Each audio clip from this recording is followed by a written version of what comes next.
Bueno, ¿qué tal? Buenas tardes, ¿cómo están? Mi nombre es Andrés Tate, soy psiquiatra, miembro reciente del equipo docente de Fundopsi.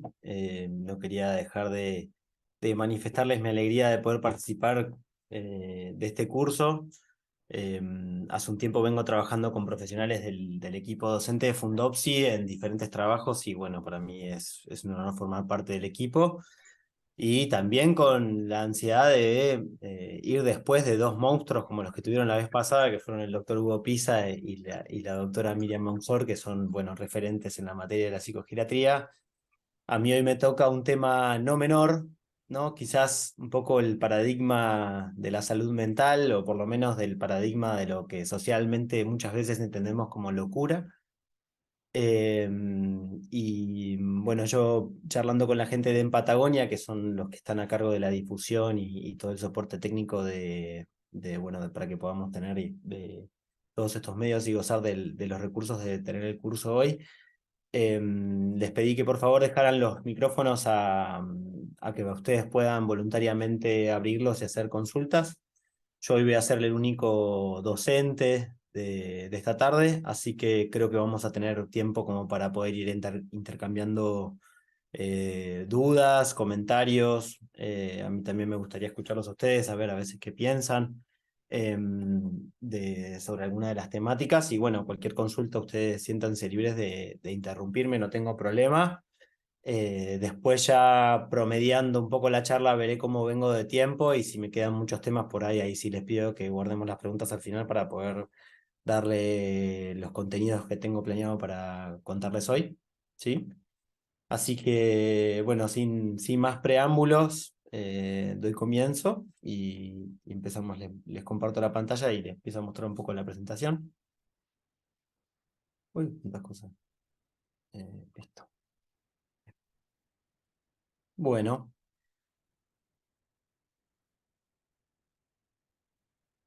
checar esto. Bien, muy bien. Bueno. Esto es por si no saben dónde están parados, les cuento que hoy es el 8 de septiembre, vamos a ver como temática central la psicofarmacología de la psicosis, ¿sí?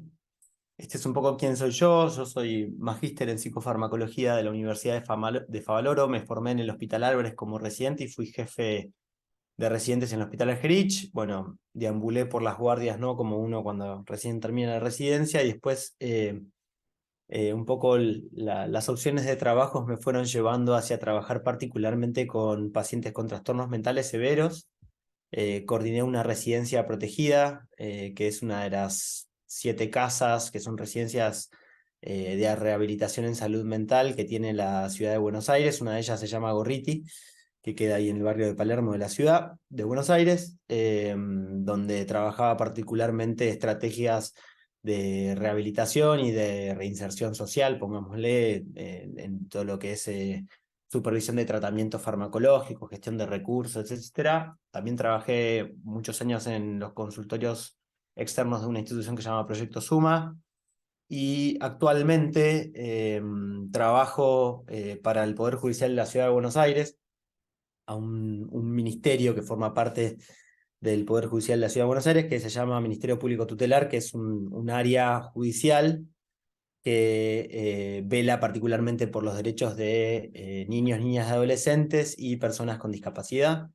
Yo trabajo en un departamento especializado en salud mental y derechos humanos y lo que hacemos particularmente nosotros es bueno, brindar accesibilidad a derechos, beneficios sociales y evaluar situaciones por ejemplo, bueno, diferentes situaciones que puedan estar relacionadas con personas con padecimientos mentales y que no puedan acceder a tratamientos. Nosotros muchas veces articulamos estrategias para brindarles accesibilidad a esos tratamientos y muchas veces también, bueno, intentamos estrategias muy artesanales de, por ejemplo, de asistencia para egresos de pacientes con internaciones prolongadas. Bueno, supervisamos como procesos de diferentes tipos para personas con problemas de salud mental.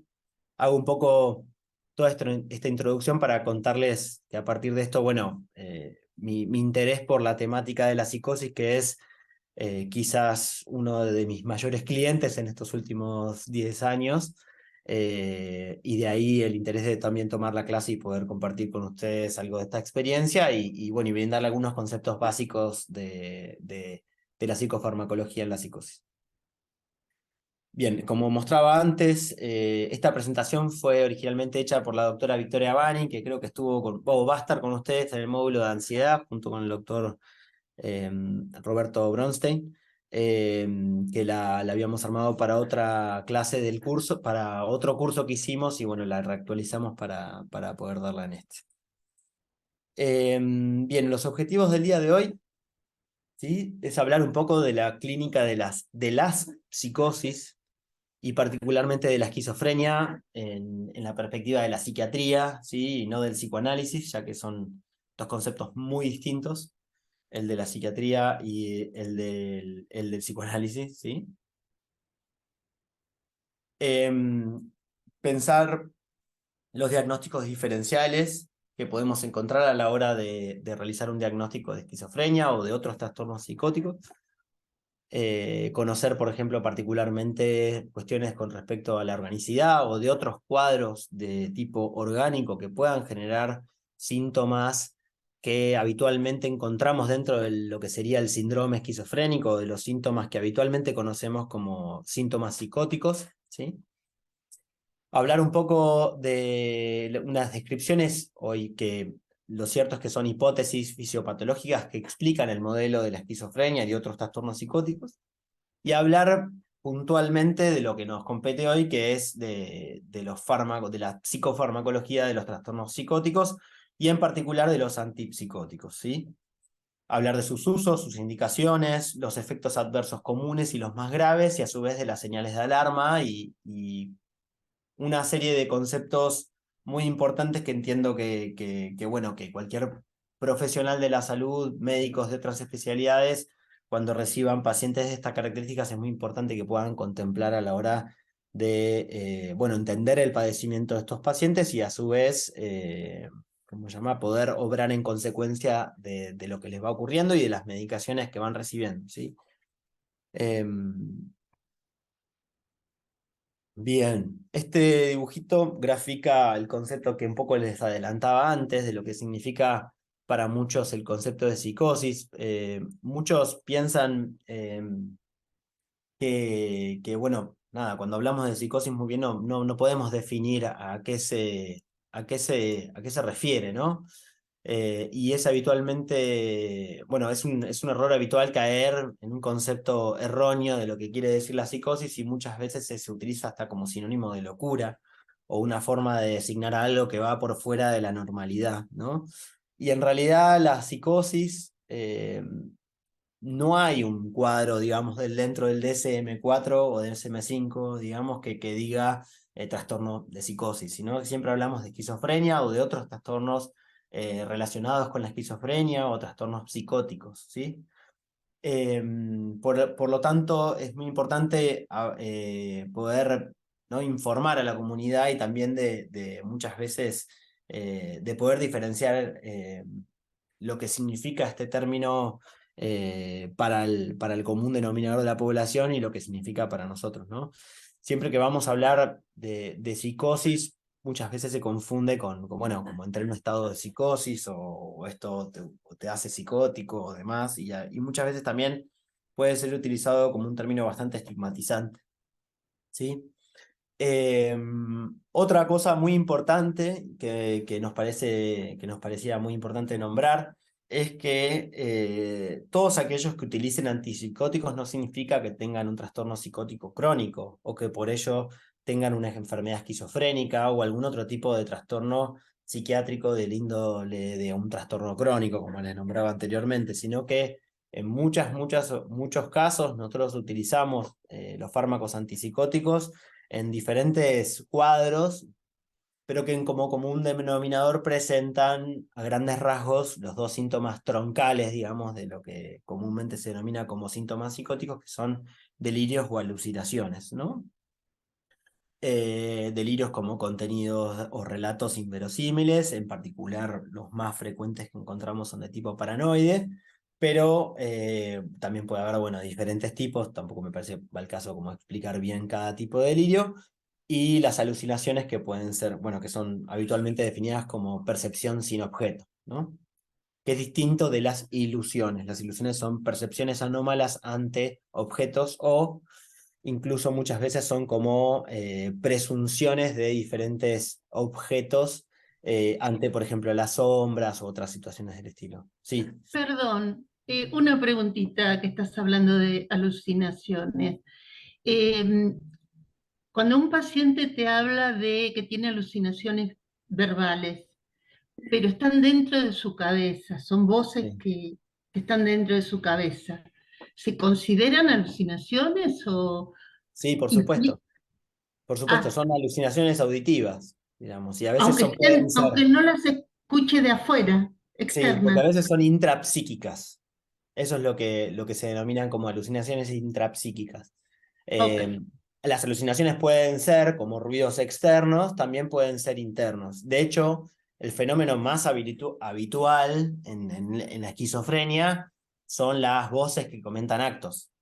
sí. Entonces, y son alucinaciones auditivas, pero son del índole intrapsíquico. Muchas veces es como un muchas veces hasta incluso muchos pacientes relatan como voces características injuriantes que comentan los actos que uno va realizando durante el día, digamos, y eso es lo que habitualmente son alucinaciones auditivas intrapsíquicas, porque pueden ser, digamos, del exterior también, como otro tipo de sonidos.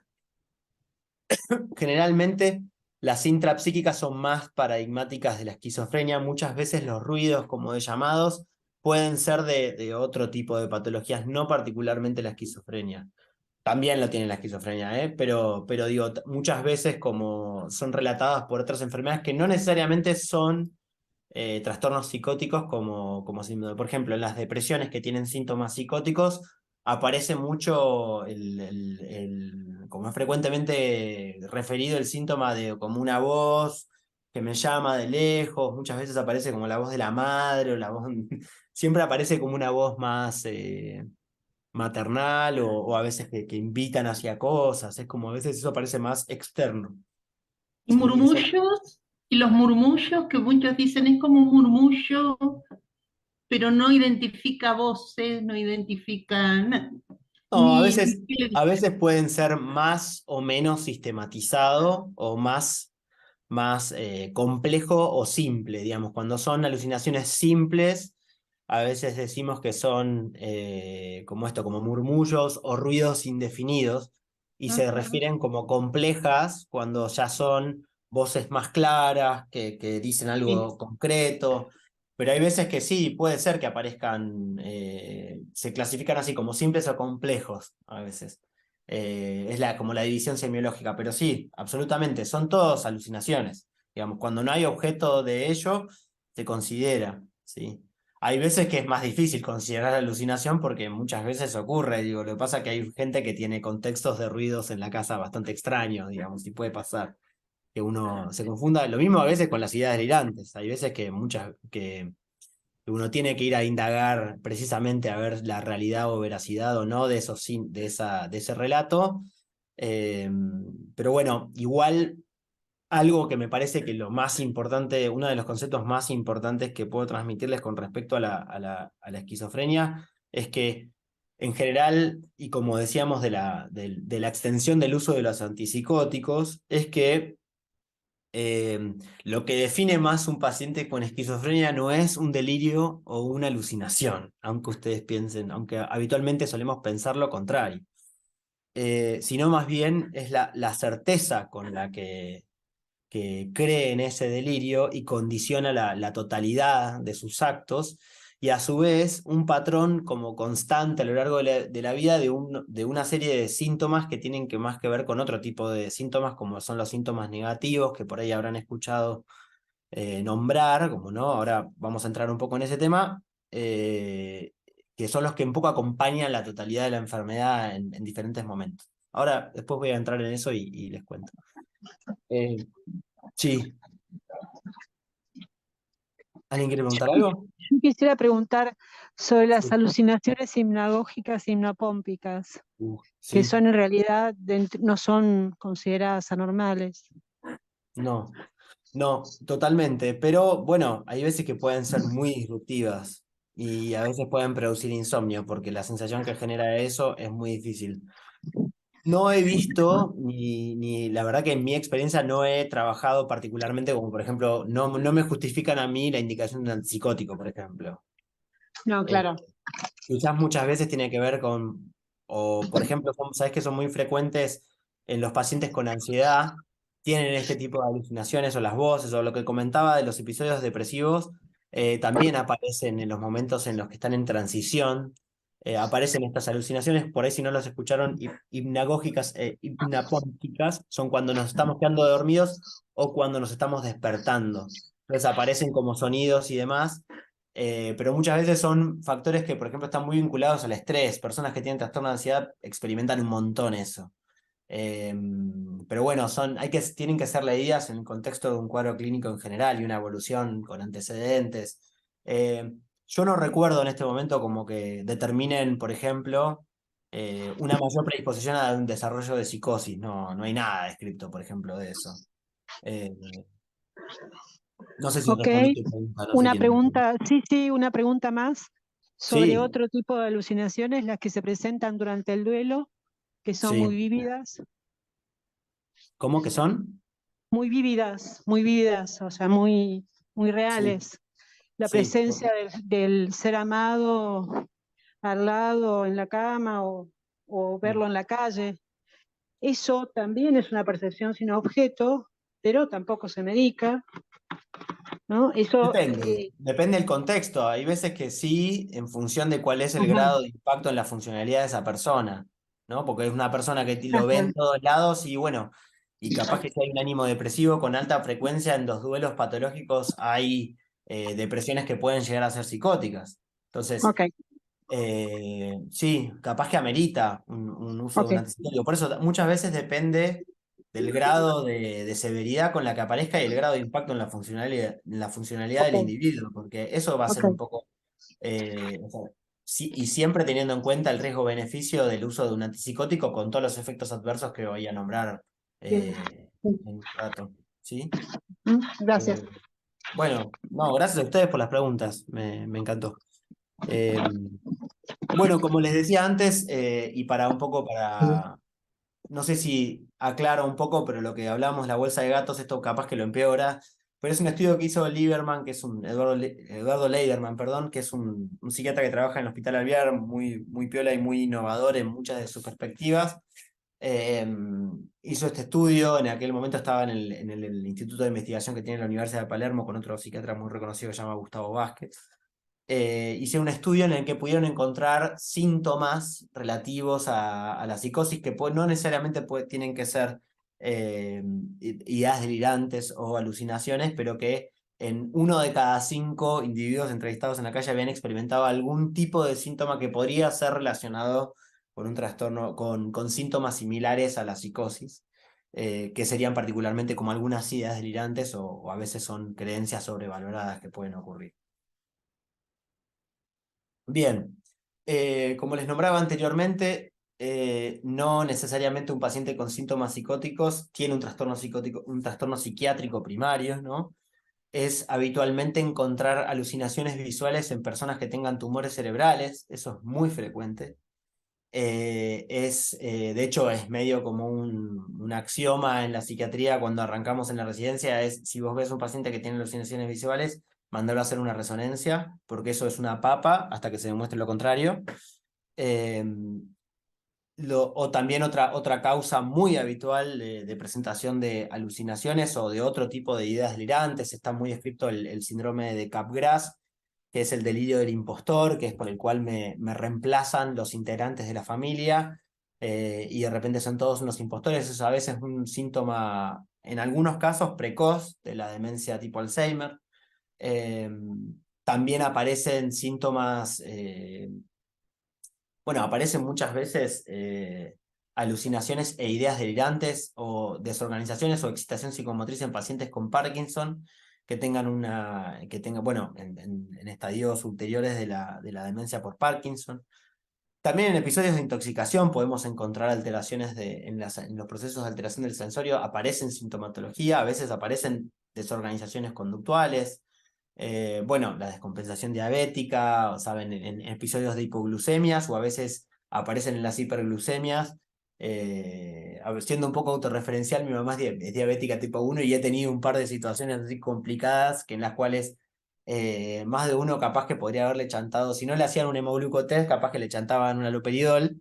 Pero bueno, a veces puede ocurrir. También es frecuente y es un estudio de rutina que nosotros habitualmente hacemos ante el hipertiroidismo, que aparezcan síntomas medio maníacos y que a veces puedan aparecer como desorganizaciones conductuales o a veces ideas delirantes. Bueno, el lupus es una enfermedad neurológica en muchos casos, entonces he visto muchos pacientes, o sea, me ha tocado tratar en mi práctica privada pacientes con neurolupus y que han presentado ideas delirantes. Son pacientes generalmente bastante complejos de tratar porque tienen mucha sensibilidad de las vías, de la vía nigroestriada, que después la vamos a ver, que tienen que ver con uno de los mecanismos de acción de los antipsicóticos fundamental, que es el bloqueo dopaminérgico. Generan muchos síntomas extrapiramidales que son síntomas de rigidez, o sea, efectos adversos. Los hematomas subdurales, bueno, desde ya el consumo de sustancias de abuso en episodios de intoxicación o en casos de insuficiencia renal hepática. Generalmente cuando nosotros recibimos un paciente con algún tipo de síntoma, que ahora vamos a ir un poco más en profundidad en los síntomas psicóticos, vamos a hacer toda una batería de estudios que generalmente incluye alguna imagen de la cabeza, antecedentes infecciosos, un laboratorio de rutina que incluya tiroides particularmente, y perfil lipídico, porque vamos a ver más adelante lo que esto genera a nivel metabólico. Bueno, obviamente si hay dudas de consumo de sustancias se puede pedir tóxicos en orina, dependiendo de la presentación, o sea, o la severidad o la rapidez con la que aparezca el cuadro, muchas veces tenemos que descartar si hubo una intoxicación por consumo de sustancias o algún traumatismo, ¿no? Como pueden generar, como decíamos, el hematoma subdural, que puede generar síntomas de este tipo. ¿Sí? También muchas veces vemos en pacientes en estadios terminales de enfermedades hepáticas, aparecen muchas veces, tengo miedo de decir una pavada, pero la hiperazoemia generaba muchas veces síntomas psicóticos, que eso se ve muchas veces en interconsulta. Me ha tocado de asistir pacientes con estadios avanzados de cirrosis, ya en insuficiencia hepática, con muchos síntomas psicóticos. Y bueno, y desde ya el viejo y conocido síndrome confusional, que muchos por ahí, si trabajan en hospitales, es súper frecuente la consulta en sala de traumatología del paciente añoso que acaba de tener una fractura de cadera, que nunca en su vida tuvo un problema de salud mental y de repente la familia está desencajada porque de repente mamá se volvió loca, ¿qué le pasa? Está diciendo pavadas y termina atada a una cama que no entendemos por qué. Bueno, todo eso generalmente son causas orgánicas las que generan la presencia de sintomatología delirante, de síntomas delirantes, alucinaciones, agitación psicomotriz, desorganización de la conducta.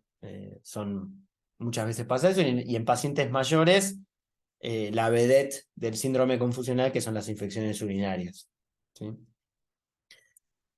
Bien, como les comentaba anteriormente, los síntomas psicóticos o digamos, la serie de los que habitualmente síntomas denominamos así, no son un patrón exclusivo de la esquizofrenia, sino que pertenecen a un montón de otras enfermedades, como les comentaba anteriormente. Si bien el paradigma de ellos es la esquizofrenia y los trastornos psicóticos, también aparecen, por ejemplo, como les decía, en síntomas como trastornos, síntomas psiquiátricos asociados a las demencias, en el trastorno por estrés postraumático, la compañera que comentaba recién lo de los síntomas del duelo, las imágenes vívidas, eso también es muy frecuente en el trastorno por estrés postraumático, la posibilidad de reexperimentación, y esos muchas veces tienen tratamiento con antipsicóticos. Como les decía, los trastornos psicóticos inducidos por sustancias, que tiene la particularidad de que muchas veces, me ha tocado asistir varios, que muchas veces lo que ocurre es que el consumo de la sustancia por ahí ya cesó, pero la sintomatología persiste en el tiempo. Entonces son muy difíciles a veces de catalogar, digamos, y de diagnosticar, porque lo que impresiona como, bueno, acá se desencadenó una psicosis y de repente, en realidad con unos días de tratamiento con antipsicóticos, el cuadro restituye ad interim y vuelve a ser la persona que era antes. Me ha tocado asistir un par y la verdad que es muy impresionante, porque cuando uno ve la presentación parece un paciente totalmente con un primer brote esquizofrénico y no es así, ¿no? Y tienen buen pronóstico. Como les decía, bueno, el duelo, como nombraba la compañera, el trastorno límite de la personalidad, ¿sí? También es un trastorno que presenta muchas veces esto que nombrábamos antes, que hacíamos el diagnóstico diferencial de las alucinaciones intrapsíquicas o extrapsíquicas. El trastorno límite de personalidad tiene muchas veces estas alucinaciones de como llamados, como también aparece en el duelo, ¿no? Esa voz del ser amado que nos convoca, ¿no? Ver personas también. Eso suele pasar. Bien. Lo que sí es que muchas veces, obviamente en los que son trastornos psicóticos o cuando la sintomatología de delirios, alucinaciones o desorganización conductual son predominantes, ahí vamos a utilizar los antipsicóticos como primera línea, pero en muchos otros casos, por ejemplo, el trastorno por estrés postraumático, los tratamientos de primera línea son los antidepresivos y no los antipsicóticos, salvo que se agreguen esta sintomatología de manera muy intensa. Bien. Como les nombraba antes, vamos a hablar particularmente de la esquizofrenia porque es un poco la enfermedad paradigmática para poder hablar de los antipsicóticos, ¿sí? Fue para lo cual fueron creados en principio. La esquizofrenia es una enfermedad, una alta frecuencia, ya que la sufre el 1% de la población mundial, ¿sí? El inicio de la enfermedad es en la adolescencia, ¿sí? En los hombres puede llegar a ser más temprana que en las mujeres. Existe un componente hereditario, ¿sí? Y ese componente hereditario lo que dirían es que no es que se hereda, sino que existe mayor susceptibilidad a poder sufrir la enfermedad. Bueno, muchas veces se habla de la esquizofrenia como como una enfermedad del neurodesarrollo, ¿sí? Ya que se han podido observar mediante autopsias en autopsias o mismo en algo muy interesante que yo tuve la oportunidad de ver en el servicio que trabaja la doctora D'Alessio en el Hospital Ramos Mejía. No sé si hay alguien del Ramos acá. La doctora D'Alessio es psiquiatra y trabaja en el Hospital Ramos Mejía en la unidad de epilepsia, que es una unidad súper reconocida a nivel nacional y incluso, bueno, no me acuerdo el nombre de la epileptóloga que trabaja ahí, que creo que era Koch o Kach, bueno, no me acuerdo el nombre. Una epileptóloga muy reconocida. La doctora D'Alessio, cuando se hacían cirugías, hay en algunas indicaciones muy precisas, yo voy a decir pavadas, si hay algún neurólogo que me perdone, en algunas epilepsias muy jorobadas se indicaba la cirugía, y la doctora D'Alessio lo que hacía era, tenía acceso a la anatomía patológica de esas estructuras que les quitaban, y se podría observar algo que es una de las teorías digamos, de las fallas del neurodesarrollo por las cuales se genera la esquizofrenia, es que hay un déficit en la migración de células, un tipo de neuronas que llaman células piramidales, en la corteza prefrontal. Entonces lo que se veía es que había mayor cantidad de células piramidales inmaduras y muchas como que quedaban entre medio del proceso de migración hacia la corteza prefrontal. También hay otra, bueno, en este proceso que podríamos sumarle como esta cuestión de las fallas en la migración de las células piramidales, no sé si saben ustedes, pero en el proceso de neurodesarrollo del ser humano existen diferentes momentos en los cuales hay como una especie de selección de las neuronas que nosotros tenemos en el cerebro, y a esos procesos se les llaman podas neuronales, ¿sí? Las podas. Esas podas neuronales ocurren en 2 o 3 momentos de la vida hasta los aproximadamente 16 años, cuando es la última poda. Entre los 12 y 16 años existe esta última poda neuronal, que lo que hace es, o sea, bueno, nuestro sistema de neurotransmisión muchas veces lo que va funcionando es que va armando conexiones a partir de donde haya estímulos, ¿no? Y va armando como esas conexiones, así como las hormigas van armando un caminito, que ustedes vieron siempre que las hormigas van armando como un camino, la forma en la que nuestro cerebro va armando conexiones es de la misma manera. O sea, van buscando diferentes estímulos por quimiotaxis o por quimiotaxis particularmente, van formando estos circuitos neuronales. Muchas veces los circuitos son anómalos, entonces existe la poda justamente para poder anularlos, ¿sí? El problema es que muchas veces esa poda podría llegar a ser o excesiva o, por el mismo proceso de la poda, puede generar que aparezcan estas fallas en el neurodesarrollo y generen la expresión de la enfermedad, ¿sí? Es un proceso normal de la poda. Todos lo tenemos, ¿sí? Lo que pasa es que en este caso, ese proceso de la poda hace que se exprese la enfermedad. Una Bien. pregunta, ¿qué tiene que Sí. ver la poda neuronal con la migración de células piramidales? No entiendo. No es que hay una relación directa. Lo que Ah, te nombraba es un poco, lo que les nombraba es, no es que hay una relación entre una y la otra, sino más bien es que, como no hay una teoría central que pueda explicar la totalidad de los fenómenos de la esquizofrenia, mm, lo que se nombra es como, bueno, los hallazgos particulares, por ejemplo, a nivel microscópico, es que en ciertas regiones de la corteza prefrontal no hay una migración adecuada de las células. O sea, mm, encontramos cuerpos neuronales inmaduros que no están en el lugar donde deberían estar, mm, normalmente en la mayoría de las autopsias que mm, realizamos en esa parte del tejido. Simplemente es nombrarles como algunas de las estructuras ujú. se han Ya encontrado está, como anómalas. claro. Segunda pregunta, discúlpame antes, porque es una pregunta que Sí, hacen mucho los pacientes. Pregunto sí. sobre la herencia. Vos decís que no son los cromosomas supuestamente de la epilepsia, no son dominantes, son recesivos, ¿verdad? Es esa la idea.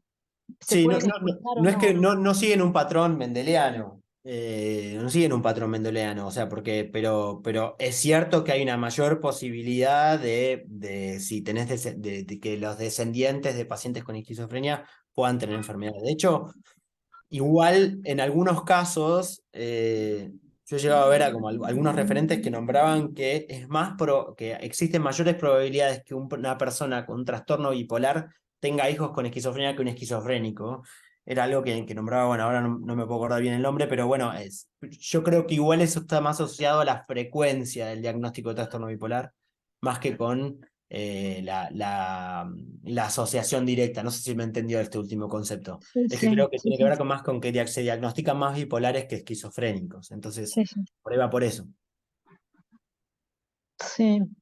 Pero, digamos, este cromosoma recesivo que podría expresarse o no, ¿se llama de alguna manera determinada? ¿Hay No, alguna no. No, porque denominación? o sea, es multifactorial, no es que hay una asociación cromosómica directa, y sí es como que hay muchos genes que pueden determinar la enfermedad. Y además, de hecho, eso es lo que vemos en el patrón de las formas en las que se expresa la enfermedad. Es tan variable que es imposible de poder asignarle como Porque una sola hay genética. alguna literatura que mencionan alguna genética sin más, bueno, pero claro, se ve que, porque cuando se dice se puede expresar o no, también uno puede pensar cuánto tiene de ambiente esa. Absolutamente.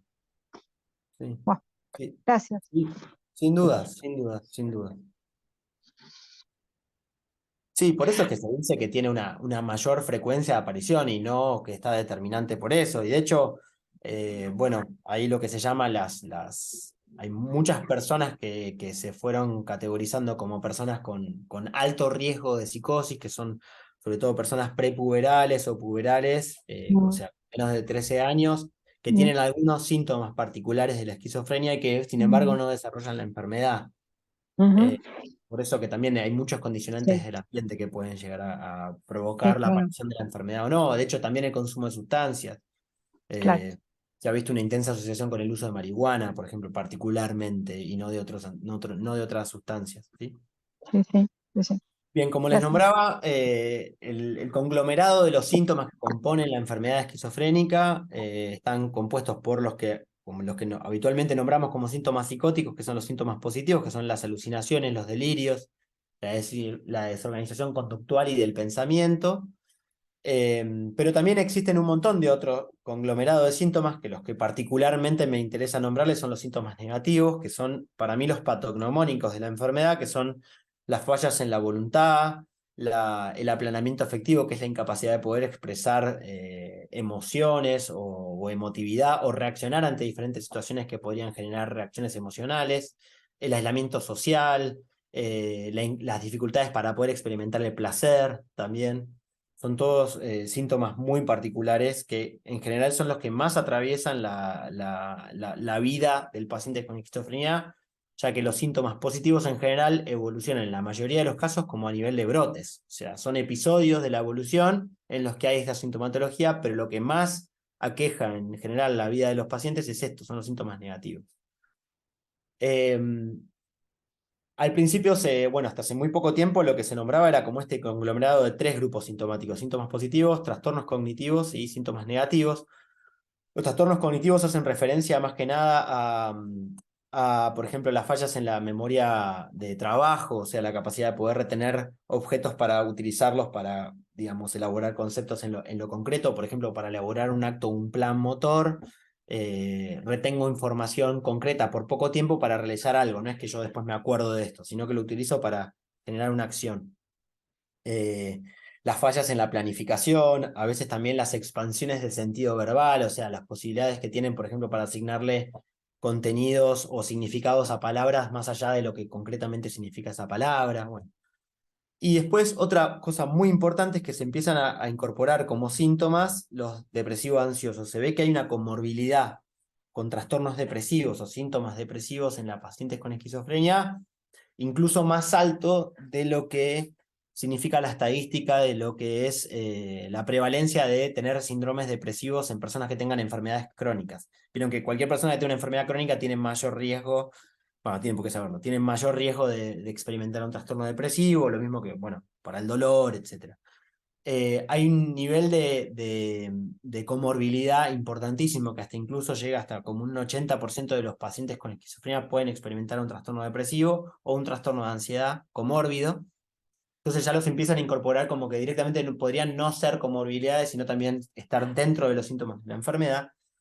Y por último, los síntomas agresivos hostiles, que aparecen generalmente más a consecuencia de las ideas delirantes, que o de los síntomas depresivos cuando tienen que ver más con las tentativas suicidas o las autolesiones, o bueno, hay veces que pueden ser como en las desintegraciones sensoriales que se generan, a veces pueden ser muy cruentos por la falta de la sensibilidad, y se ha descrito en algunos casos como una menor percepción del dolor en algunos pacientes con diagnóstico de esquizofrenia.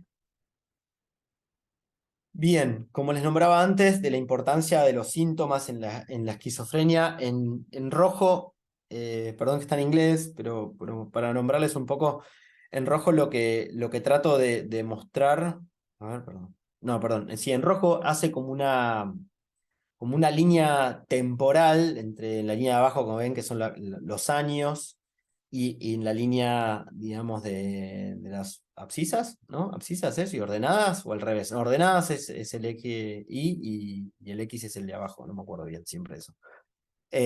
Pero como ven, es la intensidad de los síntomas en este eje. Ya dice que por encima de este nivel son diagnosticadas, y por debajo son los que se llaman síntomas subumbrales o de subdiagnóstico, o de previos al desencadenamiento, o previo al diagnóstico, digamos, particularmente. A lo largo de toda la evolución de la enfermedad se ven síntomas de las características que les comentaba de los negativos, ¿sí? Particularmente en lo que les decía como al inicio del padecimiento de la enfermedad, y preadolescentes, particularmente en el estado prepuberal, aparecen muchos síntomas de depresión o de desgano, aparece mucho la falta de voluntad, fallas en el rendimiento académico, fallas en la sociabilidad, problemas en el aprendizaje. Muchas veces aparece este tipo de sintomatología, que son más patognomónicos de los síntomas negativos que de los positivos, y generalmente, como les comentaba, a partir de la poda neuronal o a partir de la época puberal, empiezan a aparecer los brotes psicóticos que habitualmente ocurren entre los 12 y los 23 años. Cuando son mujeres se estira un poco más, ¿sí? Habitualmente la enfermedad es diagnosticada entre los 20 y los 25 años aproximadamente, y evolucionan con crisis, pero generalmente con el tiempo, y si el tratamiento es adecuado, las crisis de síntomas positivos se pueden ir atenuando o incluso ir disminuyendo. Hay veces que varía mucho en función de cuál es lo que a veces llamamos como el genio de la enfermedad, que es el tipo de enfermedad que expresa cada uno de los pacientes, ¿sí? Hay muchos casos que incluso no evolucionan con estos picos. Ustedes ven el puntero, ¿no? ¿Se ve? Sí. No evolucionan con estos picos de crisis, sino que a veces solo pueden presentar síntomas persistentes negativos, ¿sí? Que eso se llaman esquizofrenias deficitarias, en ausencia de ideas delirantes, ¿sí? Era un síndrome que antes se llamaba psicosis incipiente, o psicosis incipiente, ¿sí? O o esquizofrenia simple también se llamaba. ¿Ok? Bien, continúo. Bueno, ¿cómo van? Mucha información, pero los veo con preguntas, Tavo. A ver si no me olvido nada. Bien. Ok. Es prevalente en Bueno, varones, ¿verdad? ¿cómo? Son más varones que mujeres, ¿verdad? ¿O es igual? Sí, sí, no, hay más frecuencia en varones que en mujeres, como les decía, pero no es tanta la diferencia. O sea, chico, al principio se creía que era más en varones que en mujeres, pero después la diferencia se fue achicando. También yo creo que fue aumentando el diagnóstico. Y lo cierto es que yo particularmente, y también, bueno, es algo medio compartido entre colegas, habitualmente yo veo pacientes, mujeres con menos nivel de impacto por la enfermedad que en hombres. Mm, Eh, mm, Generalmente mis pacientes con esquizofrenia que tienen mejor funcionamiento son mujeres. ujú, Eh, y como les decía, también puede ser que esté atribuido a que el inicio de la enfermedad generalmente es más tardío. Entonces, ujú, se entendería que hay un mayor nivel de indemnidad del cerebro, ya que bueno, ahora como les contaba, un poco ahora lo que voy a hablar más a nivel de neurotransmisión, lo que les contaba antes era un poco la fisiopatología o por ahí las estructuras neurológicas que se ven más alteradas en lo macro. Eh, la teoría que explica, de neurotransmisión, que explica el trastorno de la esquizofrenia, eh, a diferencia por ahí de otras enfermedades, fue definido a partir de lo que pasaba con los fármacos. O sea, a partir de lo que se descubrió con la clorpromacina en los años 50, de lo que ocurría fue lo que empezó a habilitar las teorías al respecto de por qué ocurre lo que ocurre en los pacientes con esquizofrenia, ¿sí? Particularmente de los síntomas positivos, de las alucinaciones y los delirios. Lo que se ve es que hay una hiperdopaminergia, ¿sí? O sea, que en realidad lo que explicaría este modelo no es que podemos dosificar la cantidad de dopamina en los pacientes con esquizofrenia y que nos da un valor a través de sus metabolitos en orina y demás, que podemos decir como si hay mucha dopamina en el cerebro, pero sí lo que podemos entender es que a través del bloqueo dopaminérgico en diferentes estructuras del cerebro, los síntomas disminuyen, particularmente los síntomas de las alucinaciones y los delirios, ¿sí? No tanto así los síntomas negativos. Aunque hoy día, bueno, un poco lo que se está intentando es que cada vez se trate, o sea, no solo las medicaciones traten los síntomas positivos, sino que particularmente hagan foco en los síntomas negativos, ya que lo que se estaría pudiendo demostrar es que son más determinantes tienen mayor poder de predicción acerca de la buena o mala evolución de un paciente, los síntomas negativos, que los síntomas positivos. No sé si he entendido eso último. Pero bueno, particularmente lo que se descubrió en los años 50 es que cuando se utilizaba esta medicación que es la clorpromacina, lo que se empezó a ver era que los pacientes que tenían cuadros de alucinaciones y delirio, primero experimentaban una sedación, en muchos casos se quedaban dormidos, pero luego al despertarse, lo que veían era que la sintomatología pura exclusivamente de síntomas positivos descendía, ¿sí? Y eso disminuía. Lo loco de esto es que eran medicaciones que en realidad algunas son de la familia de los antihistamínicos, como la clorpromacina, y lo que se buscaba era, en muchos casos, era disminuir la temperatura corporal, porque lo que en muchos casos ocurrió es que, de hecho, los antiguos tratamientos de la psicosis eran terapias de frío o incluso el electroshock, que es previo a la farmacología, porque en muchos casos la hipotermia generaba convulsiones y eso generaba un tratamiento, porque en muchos casos, bueno, algunos quizás ya lo saben, La electroconvulsión, digamos, las convulsiones generan remisiones de síntomas psicóticos en muchos pacientes.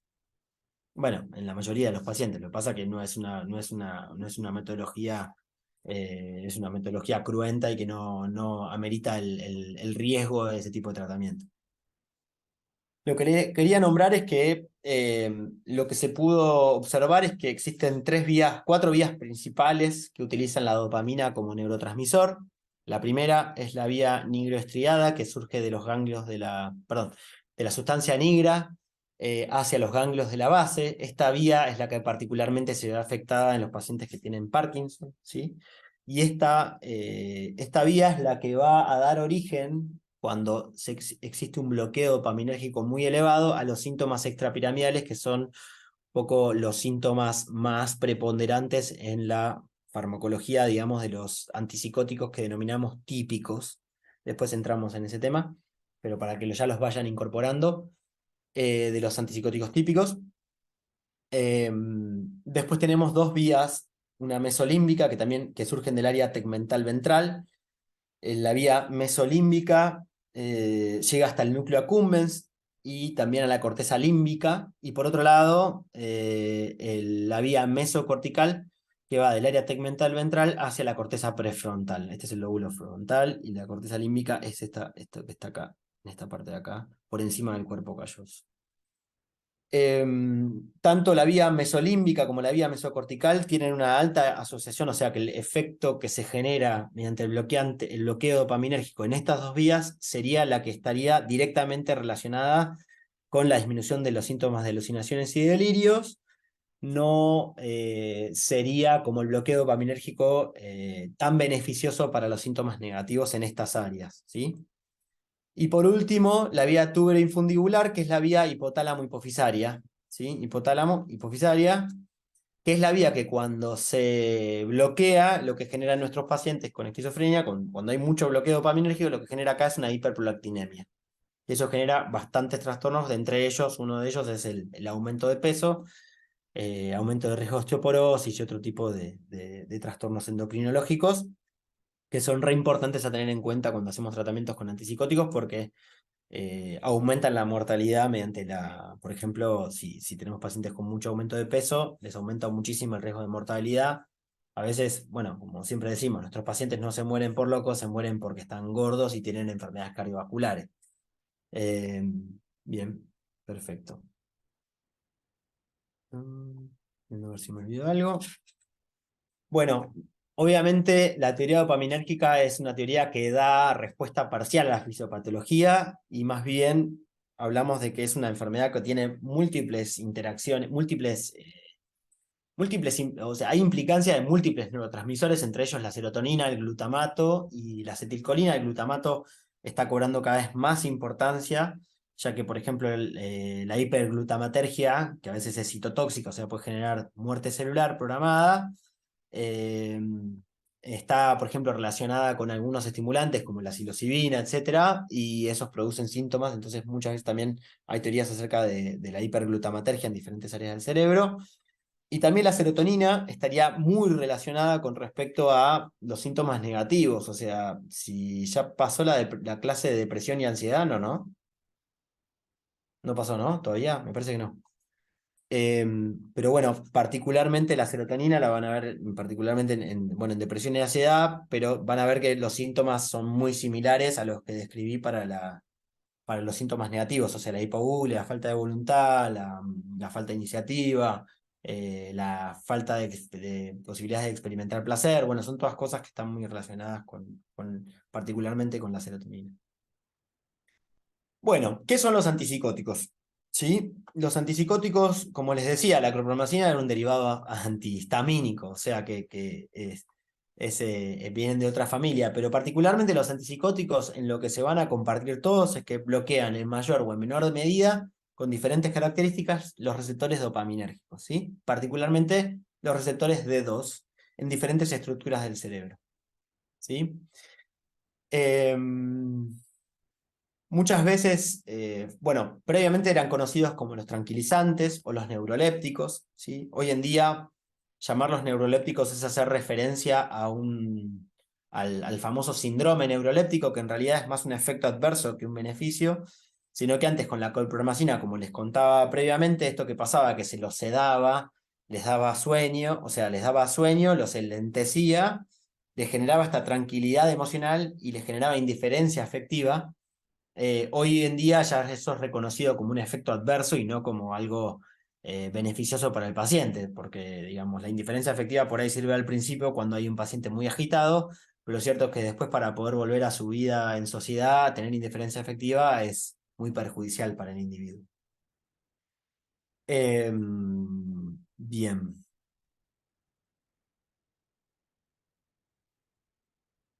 Como les decía, bueno, ya les conté un poco acerca de lo extendido del uso de los antipsicóticos, que muchas veces también los usamos para potenciar tratamientos como en la depresión, o en los síndromes confusionales, o en los síntomas conductuales de las demencias también. ¿Sí? Bien.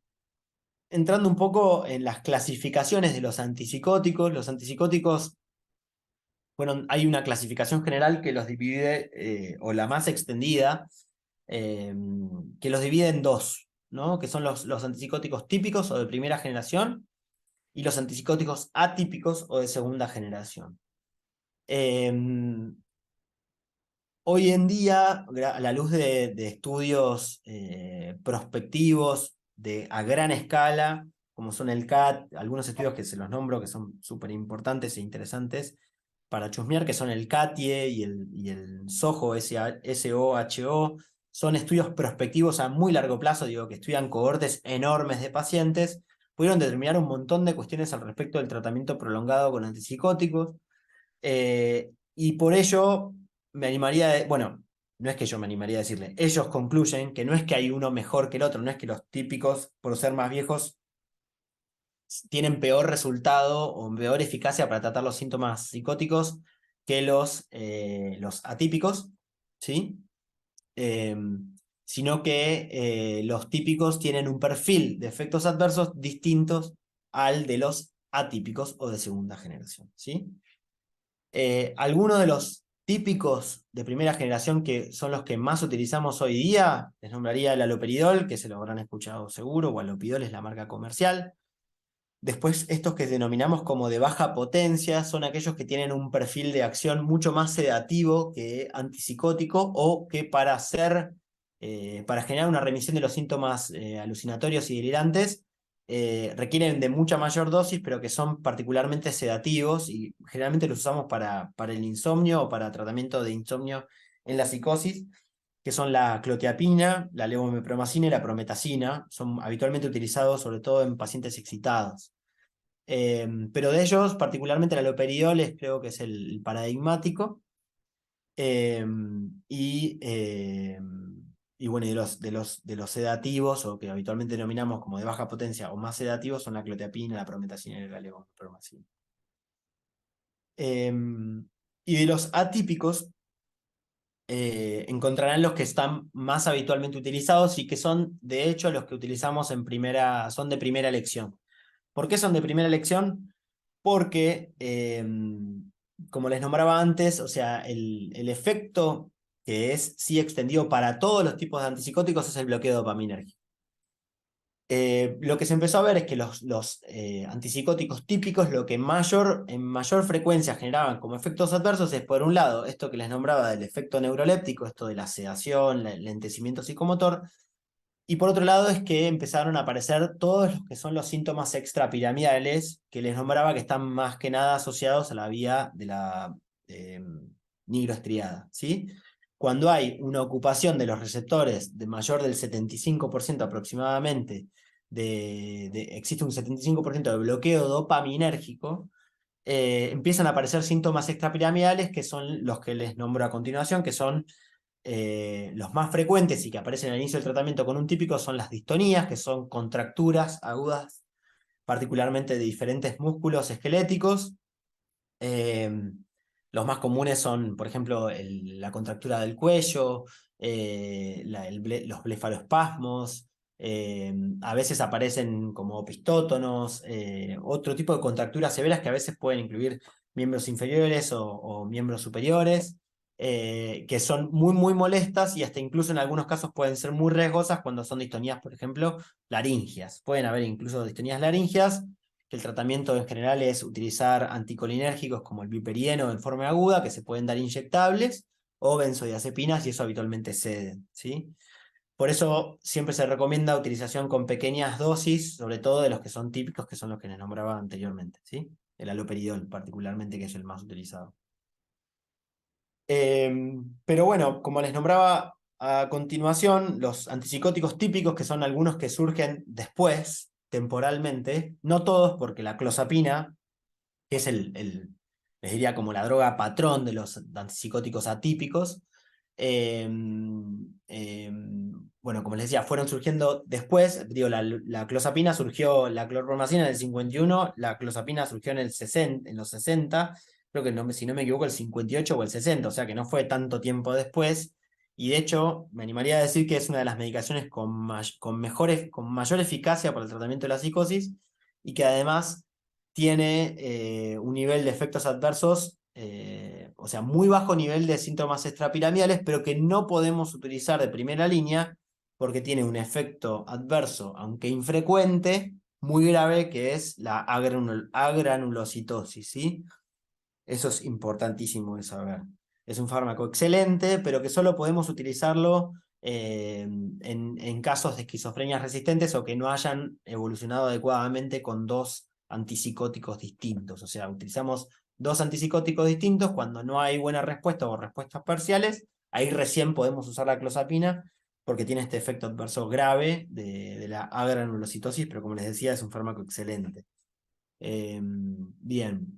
De los más comunes de los atípicos, la risperidona, la olanzapina, la quetiapina, las habrán escuchado usar un montón. Sí, perdón, pensé que Yo había tengo una sido- pregunta sobre la asociación de la clozapina con el aripiprazol, que Sí, me ha sorprendido en el último tiempo. No sabía que podían asociarse y producir efectos beneficiosos. Yo tiendo a pensar que se asocian también los efectos adversos de ambos, ¿no? desde ya. Más vale.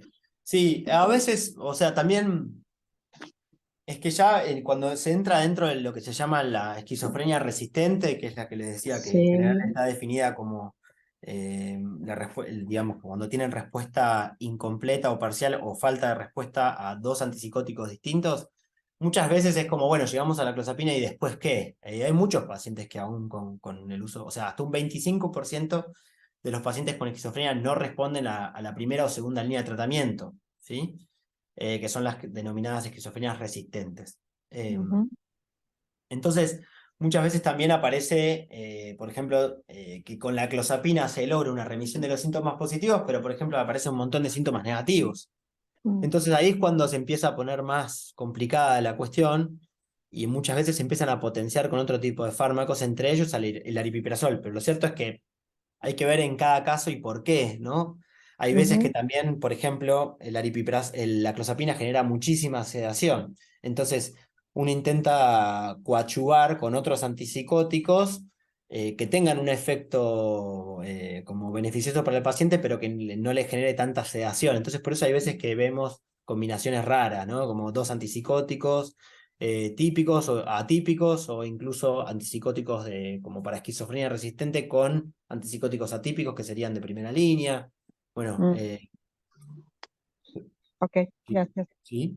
Sí, sí. Si les parece, ya estamos llegando a casi la hora de charla. Me queda media hora más y me quedan varias filminas, así que sí, les pido que dejemos las preguntas para el final. ¿Sí? Me encantaría seguir con el ida y vuelta, pero no quiero extenderme tanto. Bien, ¿qué hace a un antipsicótico atípico? ¿Qué lo hace atípico? Es que tengan menor riesgo de generar síntomas extrapiramidales, como les contaba de la distonía. También otros síntomas extrapiramidales son la bradicinesia, o sea, el enlentecimiento psicomotor, las disquinesias, o sea, trastornos motores, disquinesias tardías, que son movimientos anormales que se producen a largo plazo, el parkinsonismo. Y en los casos más graves también el síndrome neuroléptico maligno, ¿ok? Que después lo vamos a determinar. Los atípicos también deberían generar menor hiperprolactinemia, pero igual hay muchos de ellos que generan hiperprolactinemia. Por ejemplo, la risperidona es un clásico generador de hiperprolactinemias, porque de hecho la risperidona es como el más típico de los atípicos, decimos habitualmente. Y también se dice, o en su momento cuando surgió esta clasificación, decían que los atípicos tienen mayor efectividad en síntomas positivos y negativos, que como les comentaba, eso no es tan así. ¿Sí? Bien, cuando les hablaba hablando de la farmacodinamia, de estos moléculas llamadas antipsicóticos, como les nombraba, habitualmente tienen un fuerte antagonismo de dos, que a veces puede ser parcial o no, ¿sí? A veces pueden ser bloqueantes o agonistas parciales, ¿sí? O bloqueantes parciales, o sea, que tengan un grado de disociación del receptor más rápido. Pero habitualmente las drogas que más utilizamos y que más efecto tienen sobre todo en los síntomas positivos son bloqueantes, ¿sí? También accionan sobre los receptores 5-HT2, que son los que es el efecto que particularmente está descrito para tratamiento de los síntomas negativos. Y más en relación a los síntomas negativos, encontramos el bloqueo histaminérgico, que es lo que genera la sedación y el aumento de peso. Eh, y el bloqueo alfa-1, o sea, de los receptores adrenérgicos, que es general lo que denominamos, bueno, lo que habitualmente ocurre con estos pacientes, que muchas veces tienen crisis de hipotensión, sobre todo hipotensión ortostática, y también el bloqueo muscarínico, que el bloqueo muscarínico, bueno, sobre todo se asocia con dos efectos adversos muy frecuentes que tienen que ver con la constipación y la sequedad de mucosas, ¿sí? Que son habituales consultas en el consultorio con este tipo de medicaciones, que a veces pueden recibir tratamiento y a veces que es más complicado. Particularmente el bloqueo histaminérgico es lo que produce el aumento de peso, ¿sí? Que eso es la principal consecuencia de muchos de estos tratamientos, sobre todo con los atípicos, que es, les diría, su principal efecto adverso, que es la generación de síndrome metabólico en los pacientes.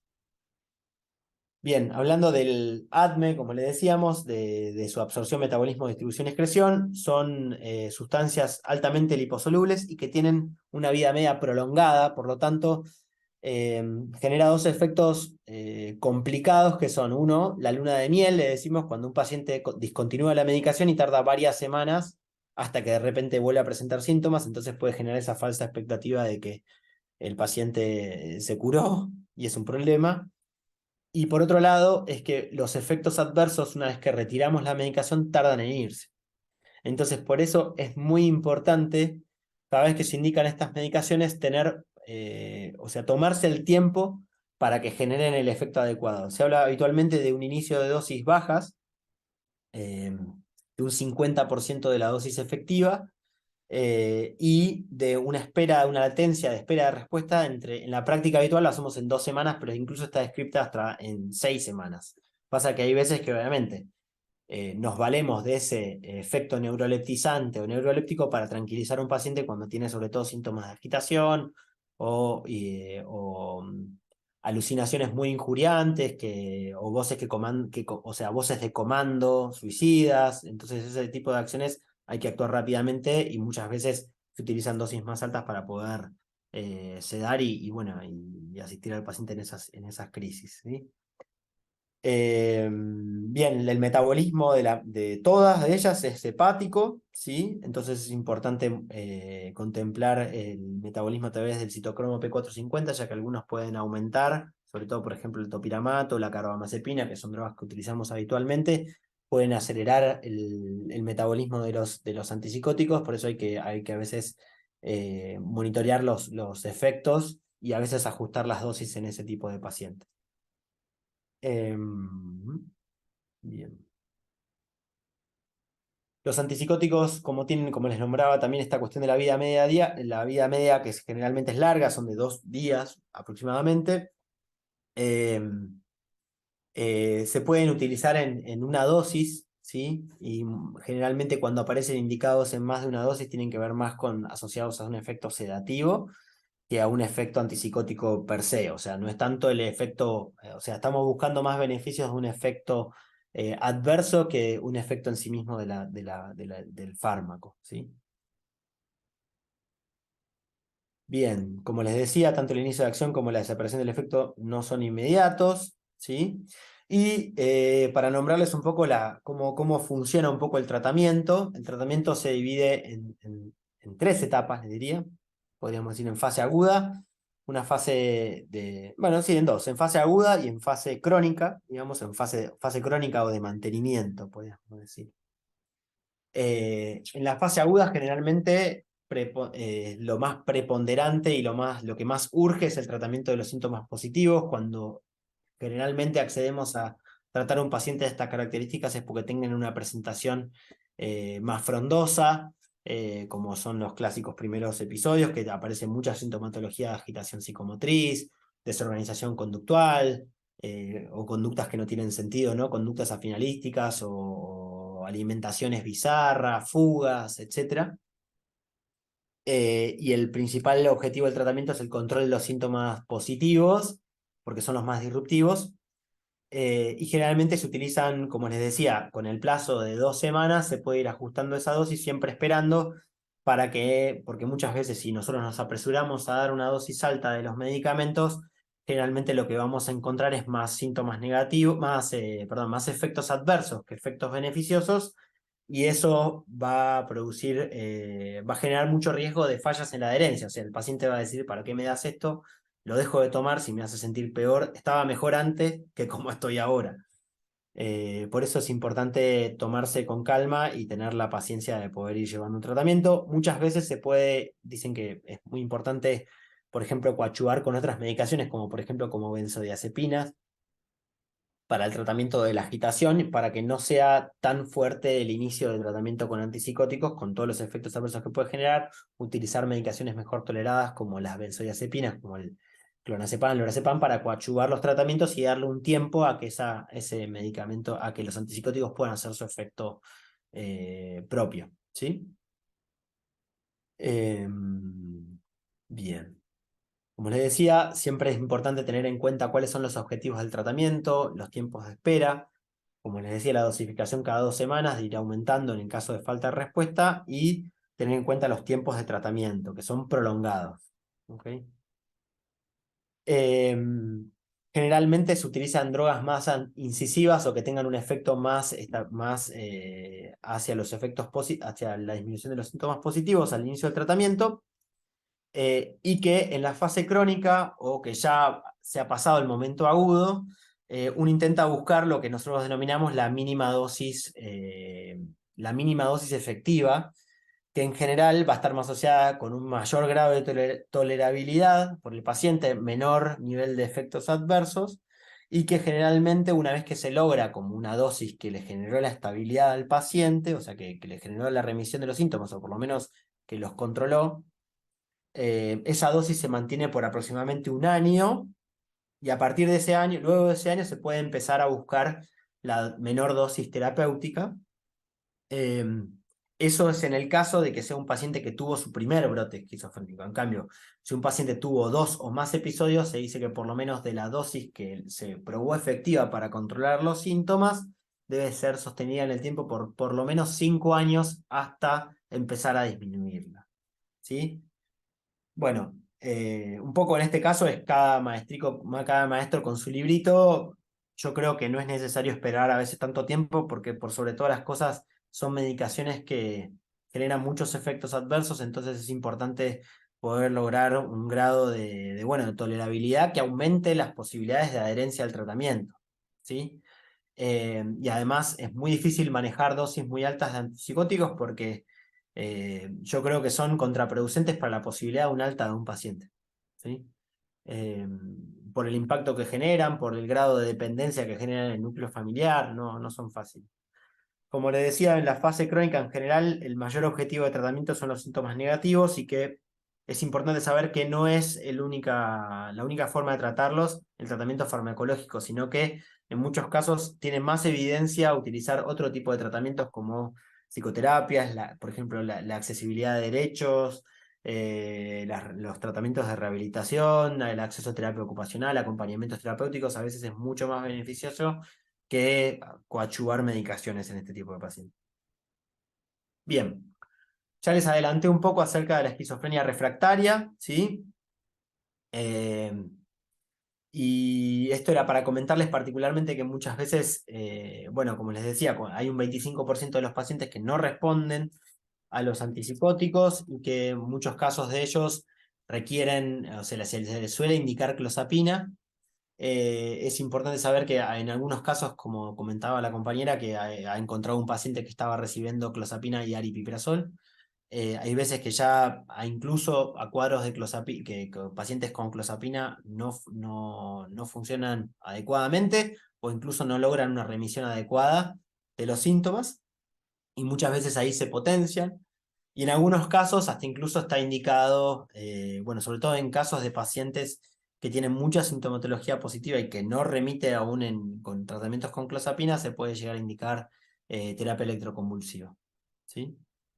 En muchos casos existe la necesidad de tratamiento para los efectos adversos, por ejemplo, en los pacientes que tienen trastornos motores, ¿sí? Como les decía, las distonías. Particularmente las distonías se utilizan tratamientos anticolinérgicos como el conocido viperideno, se utiliza un montón.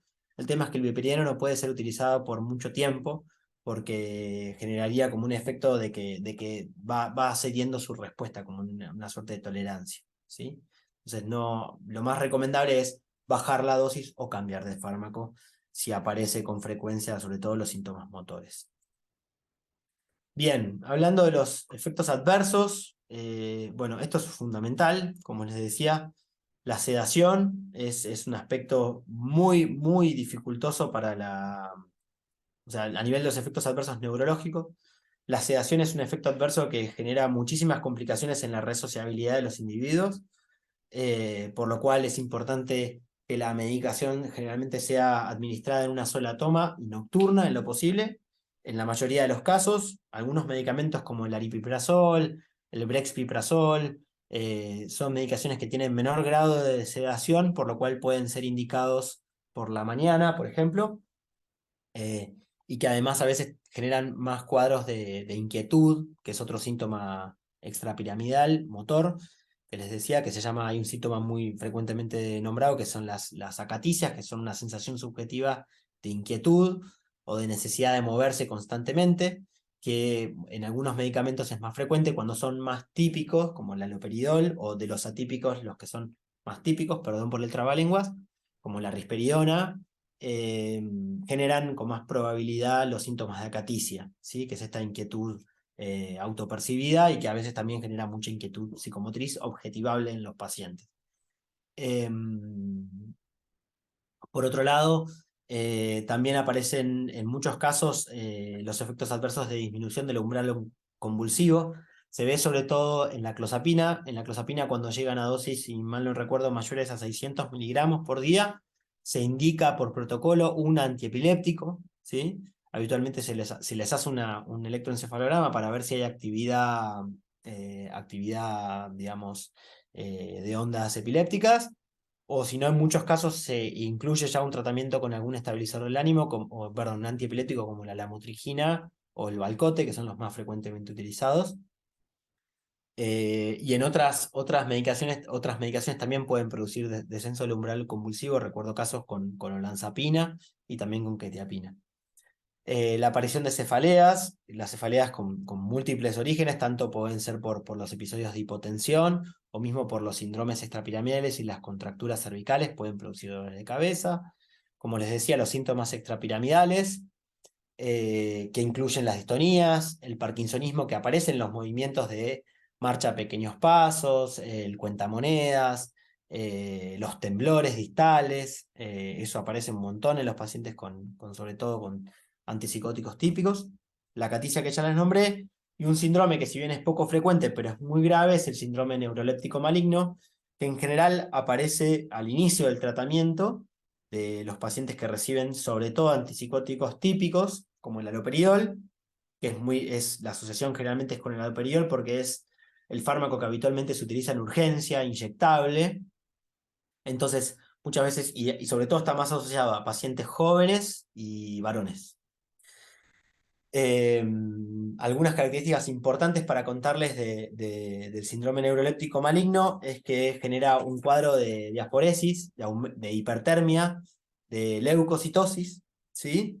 Y que genera una contractura, una rigidez muscular, una contractura general, como un opistótono generalizado, que genera una rotura de células musculares que puede producir como liberación de perdón, se llama una mioglobinuria, y eso puede llegar a generar un proceso de inflamación agudo en el riñón, y eso genera la falla multiorgánica a través de primero una insuficiencia renal aguda. Entonces es un cuadro poco frecuente, pero de alta mortalidad, ¿sí? Por eso es importante ser paciente y tratar lentamente los cuadros y esperar los tiempos adecuados. Obviamente en urgencia es importante que si se utilizan antipsicóticos típicos como es el aloperiol, que es en general el que más utilizamos inyectable en las guardias, es que siempre sea combinado con una benzodiazepina, porque justamente lo que hace es prevenir en muchos casos estos cuadros, ¿sí? Los cuadros de disquinesias tardías son síntomas motores, pero que habitualmente aparecen a largo plazo, ¿sí? Que son, por ejemplo, movimientos como medio estereotipados, a veces son más grandilocuentes, de movimientos de brazos, movimientos periorales, movimientos de lengua. ¿Okay? Ya voy terminando y no quiero dejar de hablar de un tema que para mí es fundamental, que son las alteraciones metabólicas. Se calcula que aproximadamente un 20% de los pacientes que reciben antipsicóticos aumentan de peso por el uso de los mismos, ¿sí? Más o menos el 50% de los pacientes, perdón, me equivoqué, más o menos el 50% de los pacientes tienen un aumento del 20% de su peso basal, o sea, es una barbaridad lo que pasa con esto, y es mayor entre las 4 a 12 semanas del inicio del tratamiento. No todos los antipsicóticos tienen el mismo riesgo de generar aumento de peso, particularmente con clozapina y olanzapina, y después le sigue la quetiapina, son los que más aumento de peso generan.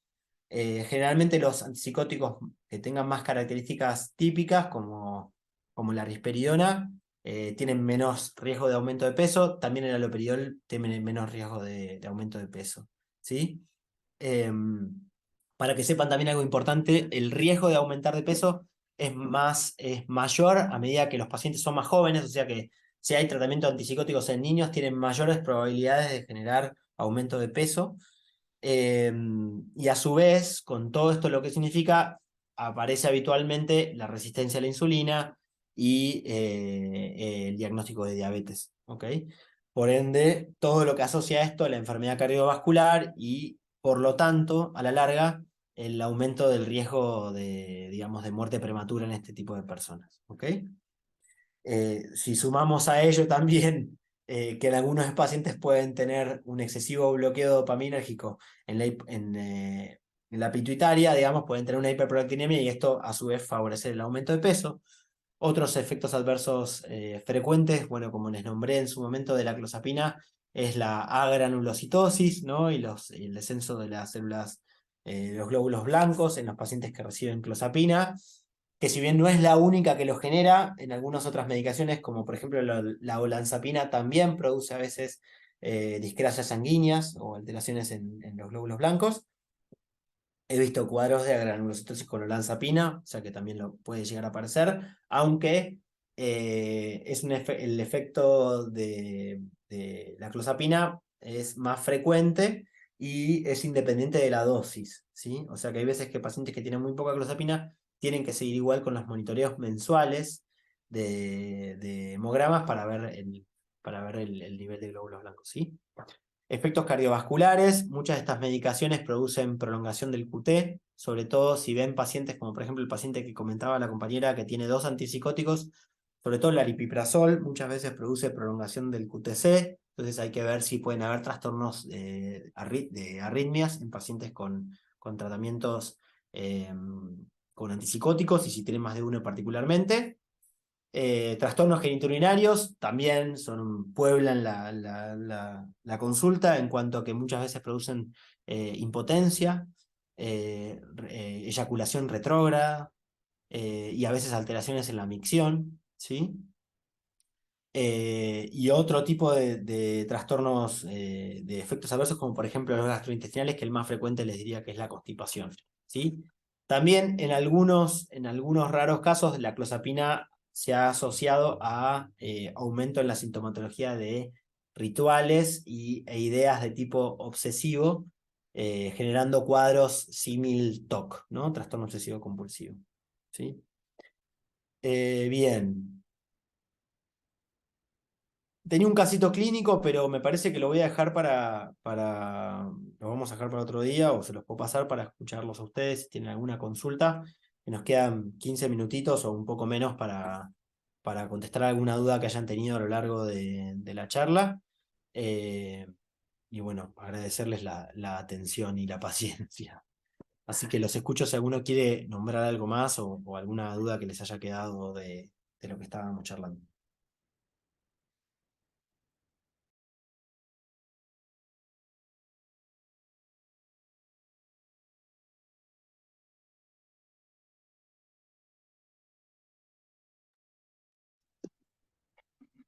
Bueno, yo tengo una pregunta al respecto de los cuadros de lupus o otras enfermedades asociados, o sea, porque uno puede pensar que la psicosis es un emergente del cuadro de lupus, pero también puede haber un paciente psicótico que además tenga lupus. Entonces, esa pregunta que se me formuló en algún caso porque, bueno, no coincidía el estado clínico del lupus con el proceso delirante en aumento de determinados momentos, determinadas etapas del tratamiento, ¿no? Entonces la pregunta es esa, ¿no? ¿Cómo saber hasta dónde puede ser una enfermedad clínica, como puede ser el lupus, y hasta dónde el proceso mismo de la enfermedad? En este caso, que recuerde, me parece que era una paranoia, que de paso también es una pregunta, ¿no? Porque la paranoia como tal desapareció del DSM. Sería tomado por el trastorno de personalidad paranoide. Es una segunda pregunta.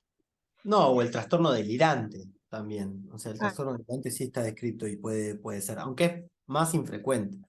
Pero sí, es cierto, también el trastorno de personalidad paranoide también puede englobar, pero el paranoide tiene más lo que se denominamos como semiológicamente, no tanto idea delirante, sino más lo que se llama creencia sobrevalorada, digamos, porque ajá, tendría algún grado de cuestionamiento acerca de la idea y no estaría como abocando la totalidad, no influiría la totalidad de sus actos.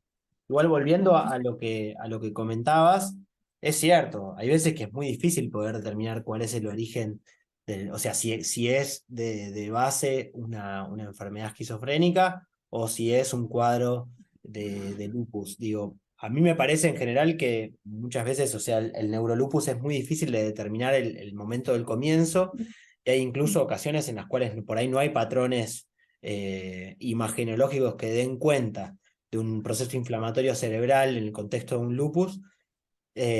Pero yo creo que más que nada, o sea, igual cuando llega un paciente con lupus, en general lo tratábamos con antipsicóticos, no dejamos de tratarlo con antipsicóticos, pero ujú, sí lo que cabería es que si después, con un tratamiento adecuado para el lupus, hacer una prueba de la remisión sintomática. O sea, hacer una claro, prueba terapéutica para ver si al discontinuarle los antipsicóticos, el paciente persiste con el cuadro o si las crisis psicóticas, o sea, de ideación delirante, desorganización, etcétera, están solamente asociadas a los brotes. Entonces, también a los brotes de lupus, ¿no? Entonces, como ujú, que ahí está un poco la asociación. Y lo otro también es evaluar digamos, el proceso premórbido, ¿no? El proceso previo a la enfermedad del lupus, o sea, ujú, previo al brote del lupus, bueno, cómo era el funcionamiento de ese paciente, tenía rasgos de asociabilidad, tenía ujú, rasgos de mala evolución, mal rendimiento académico, cómo era el medio familiar, existen antecedentes familiares de esquizofrenia o no, o de otros trastornos del ánimo. Como que para mí la búsqueda ahí es más, o sea, es genética en algún punto de vista, como hereditaria hacia arriba, y después determinar la asociación o no con los procesos de crisis. Ojo que hay veces que por ahí si la lesión generada por la inflamación del lupus a nivel cerebral es persistente o genera un daño, capaz que el cuadro persiste en el tiempo. ujú, Entonces, va a requerir a lo largo de la evolución, va a tener que continuar con tratamiento antipsicótico en la medida de que por ahí no tenga parámetros de laboratorio de actividad del lupus, pero siga con sintomatología por un daño directo digamos, del claro. cuadro inflamatorio. No sé si Pero es cierto, o sea, capaz que no llegamos a saberlo en definitiva, pero yo iría un poco por eso, intentar buscar una asociación temporal entre las crisis, los antecedentes filiatorios, o sea, antecedentes familiares, y las pruebas terapéuticas que uno pueda realizar en ausencia de síntomas psicóticos agudos o en ausencia de brote. Ujú. Sí, También con corticoides aparecen un montón. claro. Sí, sí. Silvana pregunta por algún antipsicótico que baje de peso, no tenemos esa suerte. Sí, que generen menos efecto adverso de aumento de peso. Por ejemplo, el aripiprazol, uno nuevo que salió hace 2 años o 3, el brexpiprazol, que es un derivado del aripiprazol, se asocian con menos riesgo de aumento de peso. La cariprazina, que es otro también antipsicótico relativamente nuevo, también se vio con menos asociación al aumento de peso. Y lo cierto es que también hay muchos tratamientos coadyuvantes para el tratamiento del peso. En algunas guías hasta incluso se indica como medio casi de entrada el uso de metformina 2 veces al día o de 500 miligramos creo al día. 2 veces al día de metformina en pacientes que tienen un aumento como muy rápido. O sea, como les decía, estos pacientes que aumentan el 20% de su peso o empiezan a aumentar mucho. eh, Hay un parámetro que me olvidé de decirles que es importante, que tengo acá justo anotado, es que en pacientes que aumentan un punto del IMC, obviamente en aquellos que tengan un parámetro normal, ¿no? Que tengan de 19 del Body Mass Index para arriba, cuando aumentan ya un punto del índice de masa corporal, hay que tomar una actitud. No necesariamente farmacológica, solamente farmacológica es cuando tenemos pacientes que tienen un IMC mayor a 30. Ahí sí hay que hacer una indicación farmacológica, que ahí puede ser derivado de yo generalmente trabajo con algún especialista en nutrición que me ayude con eso, o sea, un clínico que trabaje con nutrición, que evalúe como por ahí la pertinencia o no del tratamiento farmacológico para el aumento de peso y que en general, en algunos casos y muchos colegas míos, ya algunos hasta incluso empiezan a indicar metformina de una. Eh, pero bueno. Eso varía un poco. Yo me siento más cómodo trabajando con un clínico que me asesore. Tengo mi clínico de confianza que les derivo y conoce mis pacientes y los llevo desde el principio. Otra cosa muy importante es que siempre antes de indicar un antipsicótico, nosotros hacemos toda la serie de evaluaciones, digamos, de laboratorio que yo les nombré un poco al principio, pero que incluyen estatura, peso, un laboratorio general para parámetros de un perfil lipídico, perfil tiroideo, digamos, el hemograma habitual, ionograma y, y electrocardiograma. ¿Qué más pedimos? Bueno, y resonancia, sin duda. Siempre una resonancia es importante. Bueno, ¿qué más?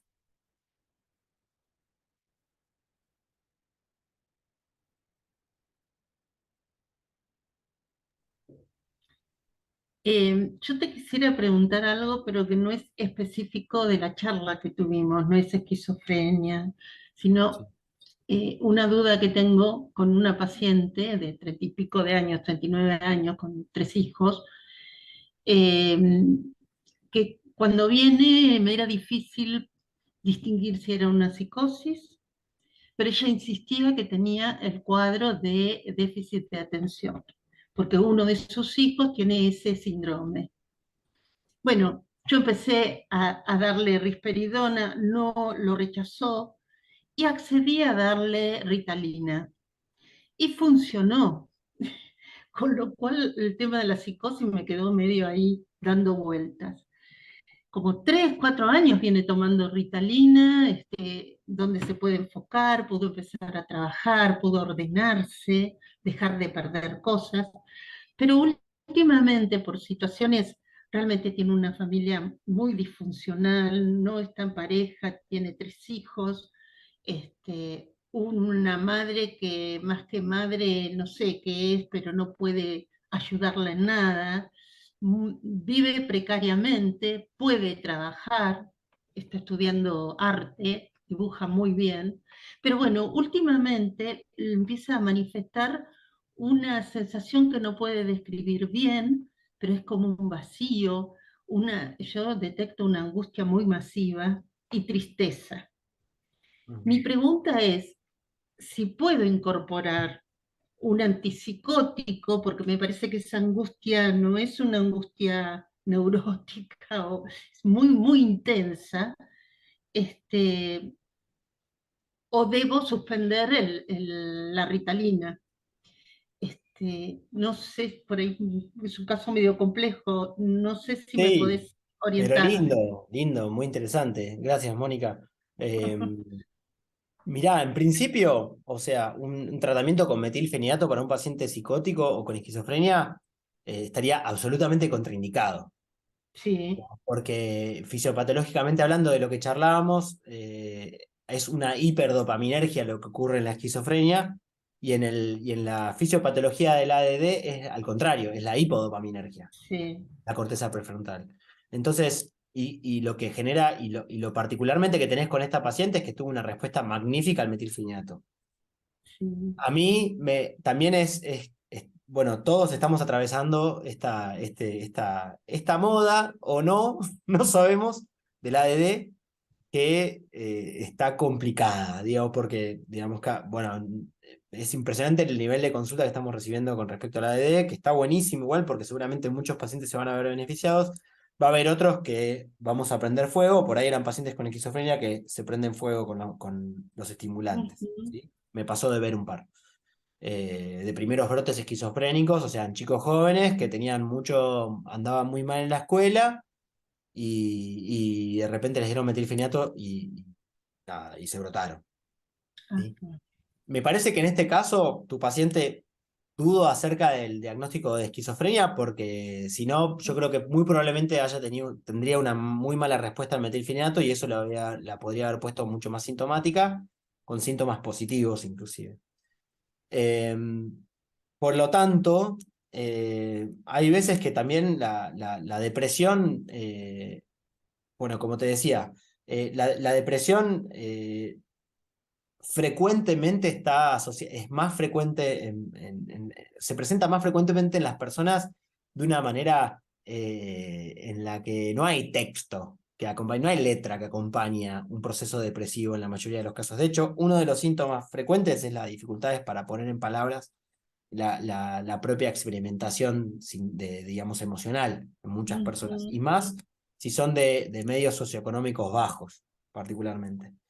Por lo tanto, a ver, sin conocer a la paciente y quizás de una manera muy osada, yo te diría, como no le des un antipsicótico, porque además el riesgo es que además si vos le das un antipsicótico, corres el riesgo de hasta incluso generarle, como le diste risperidona, digo, generarle más síntomas, más del tipo depresivo, porque por ejemplo, por ahí la paciente tiene más sueño y quiere estar más tiempo acostada en la cama, o hasta incluso se pone menos expresiva, porque los síntomas extrapiramidales le pueden generar una hipomimia y generar menos expresividad facial, entonces te va a parecer que está más deprimida.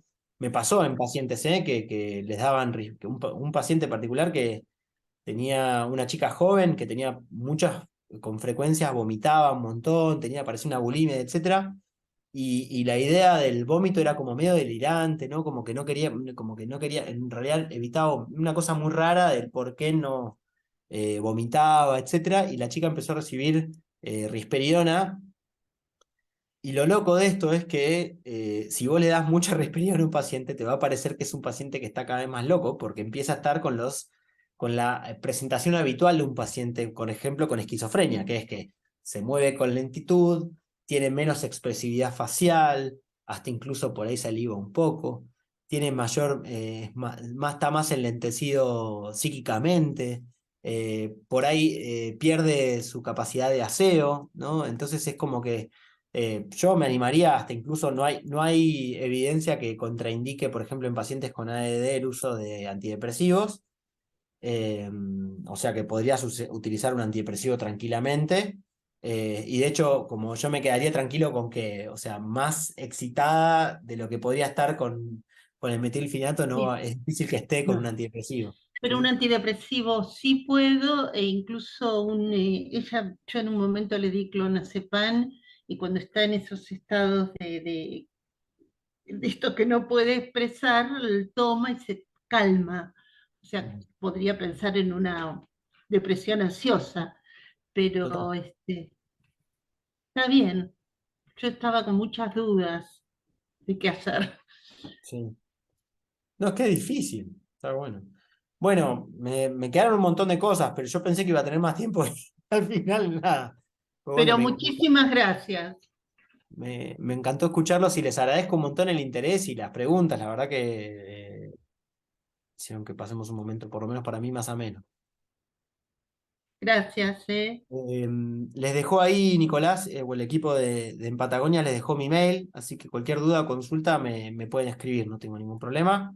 La presentación no se las puedo pasar porque las hicimos con Victoria, así que no se las puedo dar. Bueno, muchísimas gracias, Bueno, creo y que hasta estamos... Perdón, pronto.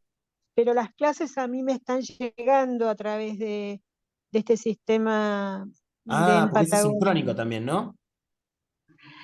Me están llegando porque las pedí especialmente y me las mandaron las anteriores y yo Bueno, yo le suponía pido que esta permiso a Vicky y también. listo. No se preocupen, le Ok, pido permiso a Victoria y yo ok, no creo que tenga problema. ¿Sí? ok, porque así podemos, bueno, a mí me interesaría rever lo que se planteó en la clase. Ah, Nelly, ¿vos las pedís en dónde y te las mandaron? Ahora te digo, a través ahora te digo, ya te digo, porque Sí, era una plataforma, pero después me perdí. yo no escríbame. me dirigí en Patagonia, pero la que me lo mandó tiene otro nombre que tengo que buscar en el mail. Espérame un segundo que si lo ubico ya te lo No, y digo. sí, Sí.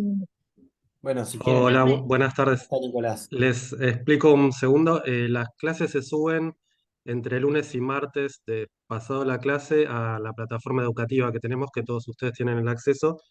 Eh, a Mónica Medrano le vamos a enviar un mail refrescándole cuál es la manera de acceder para que pueda. Buenísimo, O la semana buenísimo. que viene, aprovecho y les aviso, el viernes que viene, si estuvieron viendo la agenda, no hay clase porque con la clase de hoy se cierra el módulo 1 y vamos a tener una semana de descanso. Así que la semana que viene, si les parece, aprovecho y les reenvío a todos los datos para ingresar a la plataforma. Así pueden acceder a las clases que ya se estuvieron dando. Perfecto, gracias. Por último, si me permiten, quería invitarlos mañana a las jornadas de Fundopsi. No sé si alguno va a participar. Mañana a partir de las 9, bueno, ahí está, Nicolás dejó el link para que ustedes se puedan inscribir. Nosotros tenemos unas jornadas anuales, las hacemos en el Paseo de la Plaza, de 9 a 13 horas, donde se van a hablar de diferentes temas. Bueno, se habla, por ejemplo, de los temas que recuerdo así rápido, se va a hablar de fitoterapia, tratamiento de cannabis y psilocibina, particularmente, como temas así innovadores, también de enfermedad cardiovascular. Y depresión, también se va a hablar de, bueno, de algunos consejos de estrategias psicofarmacológicas en psicogeriatría, también que la va a dar Hugo Pisa, que les dio la clase pasada con Miriam. Otra temática es, bueno, algoritmos de decisiones y tratamientos basados en la realidad y no en la evidencia.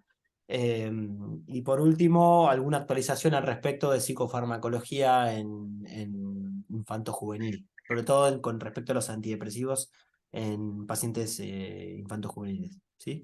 Así que si quieren venir, mañana los esperamos, nos encantaría poder contar con ustedes. No puedo, vivo muy lejos. Tendría que tomar un avión supersónico. Bueno, Bueno, nuevamente gracias. no, a Buenas ustedes, a noches. ustedes.